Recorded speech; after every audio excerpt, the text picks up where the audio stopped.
The Kolar times Kannada ನ್ಯೂಸ್ಗೆ ಸ್ವಾಗತ.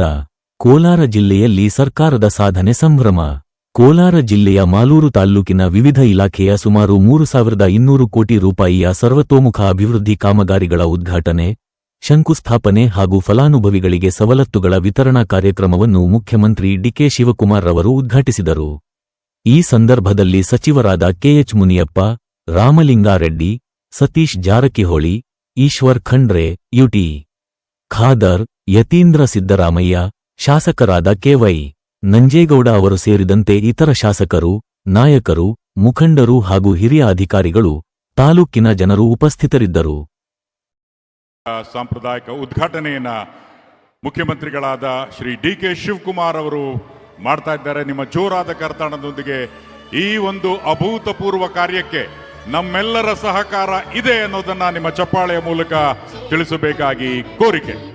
ಕೋಲಾರ ಜಿಲ್ಲೆಯ ಮಾಲೂರು ತಾಲೂಕಿನಲ್ಲಿ ಅಭ್ಯುದಯದ ಹಾದಿಯನ್ನ ತೆರೆದಿದ್ದಾರೆ ಸನ್ಮಾನ್ಯ ಮುಖ್ಯಮಂತ್ರಿಗಳಾದ ಶ್ರೀ ಡಿಕೆ ಶಿವಕುಮಾರ್ ಅವರು. ಕಾರ್ಯಕ್ರಮದ ಉದ್ಘಾಟನೆಯ ಮೂಲಕ ಅವರ ಜೊತೆಯಾಗಿ ಅವರ ಮಾರ್ಗದರ್ಶನದಂತೆ ಮಾಲೂರಿನ ಮಹಾಜನತೆಗೆ ಭರಪೂರ ಕಾಮಗಾರಿಗಳ ಉದ್ಘಾಟನೆ, ಶಂಕುಸ್ಥಾಪನೆ ಎಲ್ಲವನ್ನ ನೆರವೇರಿಸ್ತಾ ಸನ್ಮಾನ್ಯ ಮುಖ್ಯಮಂತ್ರಿಗಳ ಮಾರ್ಗದರ್ಶನದೊಂದಿಗೆ ಮಾಲೂರನ್ನ ಮಾದರಿ ವಿಧಾನಸಭಾ ಕ್ಷೇತ್ರವಾಗಿ ರೂಪಿಸುವಂತಹ ನಿಟ್ಟಿನಲ್ಲಿ ಸಾಗುವ ಧ್ಯೇಯದೊಂದಿಗೆ ಮುನ್ನಡೆತಾ ಇದ್ದಾರೆ ಮಾನ್ಯ ಶಾಸಕರಾದಂತಹ ಶ್ರೀ ಕೆವೈ ನಂಜೇಗೌಡ ಅವರು. ಬಂಧುಗಳೇ, ಇದು ಜನಸೇವೆಯ ದಿಟ್ಟ ಹೆಜ್ಜೆ, ಜನಾನುರಾಗಿಯಾಗಿರುವಂತಹ ಸನ್ಮಾನ್ಯ ಮುಖ್ಯಮಂತ್ರಿಗಳ ವಿತರಣಾ ಕಾರ್ಯಕ್ರಮವನ್ನ ಮುಖ್ಯಮಂತ್ರಿಗಳು ರಿಮೋಟ್ ಬಟನ್ ಒತ್ತುವುದರ ಮೂಲಕ ವೇದಿಕೆಯ ಎಡಭಾಗಕ್ಕೆ ನಿಮ್ಮ ಕಣ್ಣುಗಳನ್ನ ಆ ಕಡೆ ಸರಿಸಿ ಅಲ್ಲಿ ವಿವಿಧ ಉದ್ಘಾಟನೆ, ಶಂಕುಸ್ಥಾಪನೆ ಇದರ ವಿವರಗಳನ್ನು ನಾವಲ್ಲಿ ನೋಡಬಹುದು. ಮುಖ್ಯಮಂತ್ರಿಗಳು ಇನ್ನೇನು ಕೆಲವೇ ಕ್ಷಣಗಳಲ್ಲಿ ಇದರ ಉದ್ಘಾಟನೆ ನೆರವೇರಿಸ್ತಾ ಇದ್ದಾರೆ. ನಿಮ್ಮ ಜೋರಾದ ಕರತಾಳದೊಂದಿಗೆ ಈ ಐತಿಹಾಸಿಕ ಕ್ಷಣಕ್ಕೆ ಸಾಕ್ಷಿಯಾಗೋಣ. 2933 ಕೋಟಿ 88 ಲಕ್ಷ ರೂಪಾಯಿಗಳ ಅಭಿವೃದ್ಧಿಯ ಉದ್ಘಾಟನೆ, ಶಂಕುಸ್ಥಾಪನೆ, ಫಲಾನುಭವಿಗಳಿಗೆ ಸವಲತ್ತುಗಳ ವಿತರಣಾ ಕಾರ್ಯಕ್ರಮ ಉದ್ಘಾಟನೆಯನ್ನು ನೆರವೇರಿಸಿದ್ದಾರೆ. ಅಭಿವೃದ್ಧಿಯ ಉದ್ಘಾಟನೆ, ಸರ್ವತೋಮುಖ ಅಭಿವೃದ್ಧಿಯ ಉದ್ಘಾಟನೆ, ಶಂಕುಸ್ಥಾಪನೆ ನೆರವೇರಿಸಿದ್ದಾರೆ ತಮ್ಮ ಅಮೃತ ಹಸ್ತದಿಂದ ಸನ್ಮಾನ್ಯ ಮುಖ್ಯಮಂತ್ರಿಗಳಾದ ಶ್ರೀ ಡಿಕೆ ಶಿವಕುಮಾರ್ ಅವರು. ಬಂಧುಗಳೇ, ದಯವಿಟ್ಟು ಗಮನಿಸಿ, 60 ಕಾಮಗಾರಿಗಳ ಉದ್ಘಾಟನೆಯಾಗಿದೆ, 48 ಕಾಮಗಾರಿಗಳ ಶಂಕುಸ್ಥಾಪನೆಯಾಗಿದೆ. ಆನಂತರ ಫಲಾನುಭವಿಗಳು ಸೌಲಭ್ಯ ಪಡೆಯುವುದು 28,419. ಈಗಾಗಲೇ ತಿಳಿಸಿರೋ ಹಾಗೆ 2,933 ಕೋಟಿ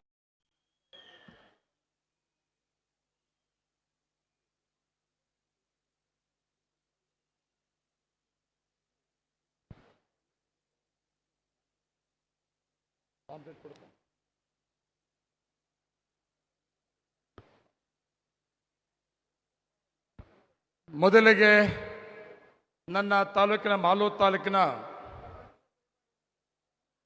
ನನ್ನ ಜನತೆ ರಾಜಕೀಯವಾಗಿ 86ರಲ್ಲಿ ರಾಜಕೀಯ ಪ್ರವೇಶ ಮಾಡಿ ಅದು ಮಂಡಲ ಪಂಚಾಯತ್, ಗ್ರಾಮ ಪಂಚಾಯತ್, PLD ಬ್ಯಾಂಕ್, ತಾಲೂಕ್ ಪಂಚಾಯತ್, ಜಿಲ್ಲಾ ಪಂಚಾಯತ್, ಮಿಲ್ಕ್ ಯೂನಿಯನ್ ಮತ್ತು 2 ಅವಧಿಗೆ ಶಾಸಕನಾಗಿ ಅವಕಾಶ ಮಾಡಿಕೊಟ್ಟಂಥ ನನ್ನ ಜನತೆಗೆ ಮೊದಲಿಗೆ ನನ್ನ ವೈಯಕ್ತಿಕವಾಗಿ ಧನ್ಯವಾದ ಹೇಳ್ತಾ ಇದ್ದೀನಿ. ಇವತ್ತೊಂದು ಇತಿಹಾಸ ಪ್ರಸಿದ್ಧವಾದ ದಿನ. ನೀವು ಕೊಟ್ಟಂತ ನನಗೆ ಅವಕಾಶ, ಕೆಳ ಹಂತದಿಂದ ರಾಜಕೀಯವಾಗಿ ಬೆಳೆಸಿದಿರಿ. ಸ್ಥಳೀಕನನ್ನ, ನಮ್ಮ ಮಾಲೂರು ತಾಲೂಕಿನ ನಮ್ಮ ನಂಜೇಗೌಡನನ್ನ MLA ಮಾಡಿಕೊಂಡ್ರೆ ಸಾರ್ವಜನಿಕರಿಗೆ ಸ್ಥಳೀಕರಿಗೆ ಪ್ರತಿ ದಿವಸ ಸಿಗ್ತಾನೆ. ಆದರೆ 15 ವರ್ಷದಿಂದ ಬೆಂಗಳೂರಿನವ್ರನ್ನ MLA ಮಾಡಿಕೊಂಡು ಸಾಮಾನ್ಯ ಜನ, ನಮ್ಮ ತಾಲೂಕಿನ ಜನತೆ ಕಷ್ಟ ಸುಖ ಸಿಕ್ಕದೆ ಶ್ರೀಮಂತರಿಗೆ, ಅನುಕೂಲಸ್ಥರಿಗೆ MLA ನೋಡಬೇಕಾದ್ರೆ ಬೆಂಗಳೂರಿಗೆ ಹೋಗಬೇಕಾಗಿತ್ತು. ನಂಜೇಗೌಡರನ್ನ ಕೆಳಂತದಿಂದ ಬೆಳೆಸಿ ನೋಡಿದ್ದೀವಿ. ಶಾಸಕನಾಗಿ ಮಾಡಿಕೊಂಡ್ರೆ ಮಾಲೂರು ತಾಲೂಕು ಒಳಗಡೆ ಇರ್ತಾನೆ. ಪ್ರತಿ ದಿವಸ ನಮ್ಮ ತಾಲೂಕಿನ ಜನತೆಯ ಸೇವೆಯಲ್ಲಿ ಇಷ್ಟು ವರ್ಷ ಇದ್ನಲ್ಲ, MLA ಆಗಿ ಕೊಟ್ಟರು ಕೂಡ ಅದೇ ಸೇವೆ ಮುಂದುವರಿಸ್ತಾನೆ ಅಂತ ನಂಬಿಕೆ ಇಟ್ಕೊಂಡು ಅವಕಾಶ ಮಾಡಿಕೊಟ್ರೆ ಮೊದಲನೇ ಅವಧಿಯಲ್ಲಿ ಅವಕಾಶ ಮಾಡಿಕೊಟ್ರು ಕೂಡ 15 ವರ್ಷ MLA ಇರಲಿಲ್ಲ ಕಾಂಗ್ರೆಸ್ನ MLA ಮಾಲೂರು ತಾಲೂಕಲ್ಲಿ. 15 ವರ್ಷ ಆದಮೇಲೆ ಮೊದಲನೇ ಅವಕಾಶ ಮಾಡಿಕೊಟ್ಟಾಗ ತುಂಬ ನೀವು ಕೂಡ ನಂಬಿಕೆ ಇಟ್ಕೊಂಡಿದ್ರಿ. ನಂಜೇಗೌಡರು ಪ್ರತಿ ಹಳ್ಳಿ ಗೊತ್ತು, ಜನ ಗೊತ್ತು, ಅಭಿವೃದ್ಧಿ ಮಾಡ್ತಾನೆ ಅಂತ. ಆದರೆ ಕಾರಣಾಂತರ BJP ಸರ್ಕಾರ ನನಗೆ ಅವಕಾಶ ಸಿಕ್ಕಲಿಲ್ಲ. ಒಂದು ರಸ್ತೆ ಗುಳಿ ಮುಚ್ಚಕ್ಕೆ ಕೂಡ ಬೀಳಲಿಲ್ಲ ನನ್ನ. ಆದರೆ ಎರಡನೇ ಅವಧಿ ಅದಲ್ಲ. ಎರಡನೇ ಅವಧಿ ಕಷ್ಟದಲ್ಲಿ, ಹೋರಾಟದಲ್ಲಿ ಮಾಲೂರು ತಾಲೂಕಿನ ಸ್ವಾಭಿಮಾನವನ್ನು ಕಡಿಮೆ ಓಟಲ್ಲಿ ಗೆದ್ದಿದ್ವಂತಲ್ಲ, ನೀವು ಶಾಸಕನಾಗಿ ಮಾಡಿದ್ರಿಂದ, ಕರ್ನಾಟಕ ರಾಜ್ಯದಲ್ಲಿ ಕಾಂಗ್ರೆಸ್ ಸರ್ಕಾರ ಬಂದಿದ್ದರಿಂದ, ಕಾಂಗ್ರೆಸ್ ಸರ್ಕಾರ ಬಂದ ಮೇಲೆ ಮೊದಲ ಮುಖ್ಯಮಂತ್ರಿ ಸಿದ್ದರಾಮಣ್ಣವರು ಮತ್ತು DK ಶಿವಕುಮಾರ್ ಉಪಮುಖ್ಯಮಂತ್ರಿಗಳು, ಪಕ್ಷದ ಅಧ್ಯಕ್ಷರು ನಮ್ಮ ಸಾಮಾನ್ಯ ಜನ ಬಡವರಿಗೆ ಕೊಟ್ಟಂಥ ಕಾರ್ಯಕ್ರಮ 5 ಕಾರ್ಯಕ್ರಮ ಕೂಡ. ಅದರ ಜೊತೆಗೆ ವಿಶೇಷವಾಗಿ 5 ಕಾರ್ಯಕ್ರಮದ ಜೊತೆಗೆ ಮಾಲೂರು ತಾಲೂಕು ಇತಿಹಾಸ ಪುಟಗಳಲ್ಲಿ ನೋಡದೇನಂತಹದ್ದು ಯಾವುದೇ ಪಾರ್ಟಿ, ಯಾವುದೇ ಪಕ್ಷ ನಾಯಕ ಇಷ್ಟೊಂದು ಅಭಿವೃದ್ಧಿಗೆ ಅವಕಾಶ ಸಿಕ್ಕಿರಲಿಲ್ಲ ಅಂತ ಅವಕಾಶ ಮಾಡಿಕೊಟ್ಟಿದ್ದ ದಿನ ಇದು. ಇವತ್ತು ಗುದ್ದಲಿ ಪೂಜೆ ಮತ್ತು ಉದ್ಘಾಟನೆ ಕಾರ್ಯಕ್ರಮ ಸುಮಾರು 3,200 ಕೋಟಿ ರೂಪಾಯಿ, 3,200 ಕೋಟಿ ರೂಪಾಯಿ ಇವತ್ತು. ಅದು 30 ಕಿಲೋಮೀಟರ್ ವೈಟ್ ಟಾಪಿಂಗ್ ಕಾಂಕ್ರೀಟ್ ರಸ್ತೆ 4 ಲೈನ್ ಆಗಿರ್ಬೋದು, ಮತ್ತೆ ಫ್ಲೇವರ್ ಆಗಿರ್ಬೋದು, ಸುಮಾರು ಯೋಜನೆಗಳು, ಬಸ್ ಸ್ಟ್ಯಾಂಡು, ಹಾಸ್ಪಿಟಲ್, ಮಾಲೂರು ಕೆರೆ ಅಭಿವೃದ್ಧಿ ಸುಮಾರು 3,200 ಕೋಟಿ ಪ್ರತಿ ದಿವಸ ಮಾತಾಡಿದ್ದೀನಿ. ಅಂಥ ಒಂದು ಕಾರ್ಯಕ್ರಮವನ್ನು ಆಯೋಜನೆ ಮಾಡಿದ್ದೀವಿ. ಆದರೆ ಕಾರಣಾಂತರ 3 ಕಾರ್ಯಕ್ರಮ ಮುಂದಕ್ಕೆ ಹೋಯಿತು. ಇವತ್ತು ಕೂಡ ದಿಗ್ಲಿತ್ತು ನನಗೆ. ನಾನು ಈಗ ಬರುವಾಗ ಸರ್ವರ ರಕ್ಷೆ, ಪ್ರಜಾ ಪ್ರೀತಿಯೇ ಶ್ರೀರಕ್ಷೆ ಎಂದು ಪರಿಭಾವಿಸಿರುವ ಸನ್ಮಾನ್ಯ ಮುಖ್ಯಮಂತ್ರಿಗಳಾದ ಶ್ರೀ DK ಶಿವಕುಮಾರ್ ಅವರ ಅಭಿಮತ ನಿಮ್ಮ ಮುಂದೆ, ನಿಮಗಾಗಿ. ನಮಸ್ಕಾರ. ನಮಸ್ಕಾರ. 3 ಗಂಟೆಯಿಂದ ಕಾಯ್ದಿರಿ ಅನ್ನೋದು ಗೊತ್ತಿದೆ ನನಗೆ. ನಾನು ಮಲಗಿದ್ದು ಬೆಳಗ್ಗೆ 3 ಗಂಟೆಗೆ, ಎದ್ದಿದ್ದು 6 ಗಂಟೆಗೆ. ಎಲ್ಲ ನಾಯಕರನ್ನ ನೋಡಿ ದೆಹಲಿಯಿಂದ ಬರ್ಬೇಕಾದ್ರೆ ಲೇಟ್ ಆಯಿತು, ತಾವೆಲ್ಲ ಕ್ಷಮಿಸ್ಬೇಕು ಅಂತೇಳಿ ನಾನು ಪ್ರಾರ್ಥನೆ ಮಾಡ್ತಾ ಇದ್ದೇನೆ. ಬಂಧುಗಳೇ, ನಿಮ್ಮೆಲ್ಲರ ಮೆಚ್ಚಿನ ಶಾಸಕರು,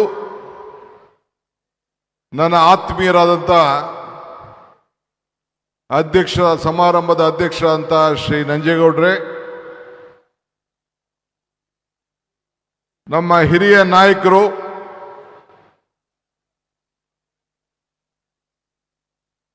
ರಾಜ್ಯದ ನೀರಾವರಿ ಸಚಿವರಾದಂಥ ರಾಮಲಿಂಗಾರೆಡ್ಡಿ ಅವರೇ,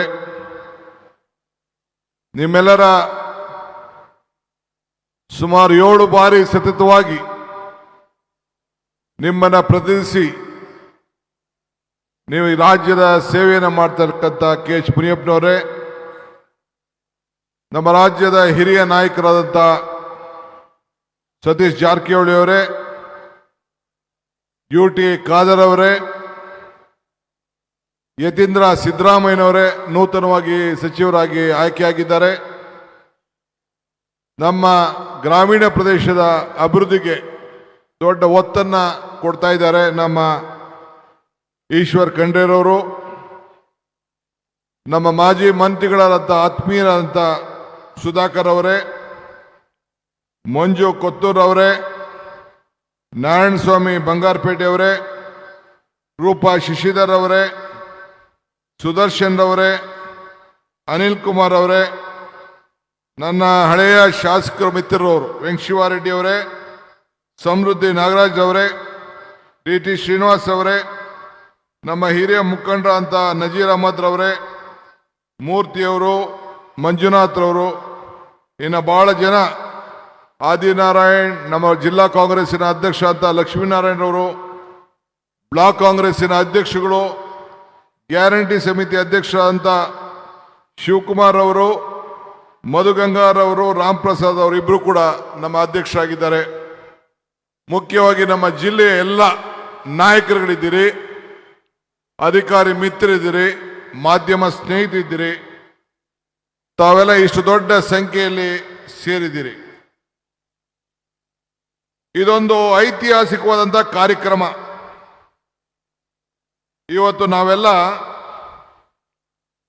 ಕೋಲಾರ ಜಿಲ್ಲೆಯ, ನಾನು ಈ ಕಾರ್ಯಕ್ರಮವನ್ನು ಬಹಳ ಹಿಂದೆನೇ ಕೊಟ್ಟಿದ್ದೆ.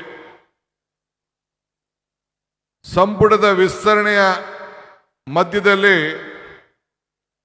ದಿನಾಂಕವನ್ನು ಕೊಟ್ಟು ಸುಮಾರು 8 ದಿನ ಈ ಶಾಮಿಯಾನ ಎಲ್ಲ ಕೂಡ ಕಾದಿ ಕುತ್ಕೊಂಡಿತ್ತು ಅಂತ ಹೇಳಿ ಶಾಸಕರು ನನ್ನ ಮೇಲೆ ಒತ್ತಡವನ್ನು ಹೇರಿದ್ರು. ಆದರೂ ಕೂಡ ತಾಲೂಕು ಮಟ್ಟದಲ್ಲಿ ಈಗಾಗಲೇ ವಿಭಾಗ ಮಟ್ಟದಲ್ಲಿ ಹೋಗಿ ನಾನು ಬರಗಾಲದ ವೀಕ್ಷಣೆ ಮಾಡಿ ಅಲ್ಲಿ ಕಾರ್ಯಕ್ರಮವನ್ನು ನಡೆಸ್ಕೊಂಡು ಬಂದೆ. ಆದರೆ ತಾಲೂಕು ಮಟ್ಟದಲ್ಲಿ ಇದೊಂದು ಪ್ರಥಮವಾಗಿ ದೇವಮೂಲೆಯಲ್ಲಿ ಈ ಒಂದು ಐತಿಹಾಸಿಕವಾದಂಥ ಕಾರ್ಯಕ್ರಮವನ್ನು ನೀವೆಲ್ಲ ಸೇರಿ ಮಾಡಿದ್ದೀರಿ. ನಂಜೇಗೌಡರ ಮುಖಂಡತ್ವದಲ್ಲಿ ಏನು ಈ ಕಾರ್ಯಕ್ರಮ ನಡೆದಿದೆ, ನಿಮ್ಮೆಲ್ಲರೂ ಕೂಡ ನನ್ನ ಕೋಟಿ ನಮಸ್ಕಾರಗಳನ್ನ ಅರ್ಪಿಸಲಿಕ್ಕೆ ನಾನು ಬಯಸ್ತಾ ಇದ್ದೇನೆ. ಈ ಜಿಲ್ಲೆ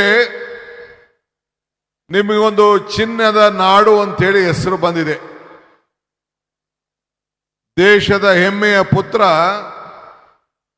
ಸರ್ ಎಂ ವಿಶ್ವೇಶ್ವರಯ್ಯನವರು ಜನ್ಮ ಕೊಟ್ಟಂತ ಭೂಮಿ. ನಮ್ಮ ಸಾಹಿತ್ಯ ಕ್ಷೇತ್ರಕ್ಕೆ